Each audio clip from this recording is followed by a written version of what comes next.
అనగనగా ఒక చిన్న పట్టణంలో అర్జున్ అనే అబ్బాయి, సిరి అనే అమ్మాయి కలసి ఒకే కాలేజీలో చదువుతుండేవారు. మొదటి రోజు నుంచే అర్జున్కు సిరిపై మంచి అభిమానం.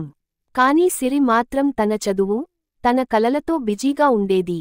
ప్రతిరోజూ బస్సు స్టాప్ దగ్గర ఇద్దరూ ఎదురుపడుతుండేవారు. అర్జున్ తన భావాలను చెప్పాలని అనుకున్నా, సిరి తనని అంగీకరిస్తుందో లేదో అన్న భయం వదలేది కాదు. ఆ అమ్మాయి ఒక్క చిన్న నవ్వు ఇచ్చినా అతనికి రోజు పండగే. ఒకరోజు అకస్మాత్తుగా సిరి బస్సు మిస్ చేసుకుంది. అర్జున్ ధైర్యం చేసి, నేను వదిలేస్తాను, నమ్ముతావా అని అడిగాడు. సిరి చిరునవ్వుతో అంగీకరించింది. బైక్ ప్రయాణంలో వీరిద్దరి మధ్య మాటలు పూసాయి, స్నేహం మొలిచింది. ఆ స్నేహమే ప్రేమగా పెరిగింది. వెళ్తూ ఒక సిగ్నల్ వద్ద బైక్ ఆగింది. అలానే నిలుచున్నప్పుడు అర్జున్ నెమ్మదిగా, నీలో నాకు నచ్చేది నీ చిరునవ్వు మాత్రమే కాదు, నీ గుండె మంచితనం అన్నాడు. సిరి ఆ మాటలు విన్నాక కన్నుల్లో చమక్.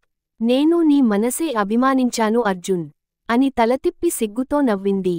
ఆ క్షణంలోనే ఇద్దరి గుండెలు ఒక్కటయ్యాయి. వారి కథ మొదలైంది.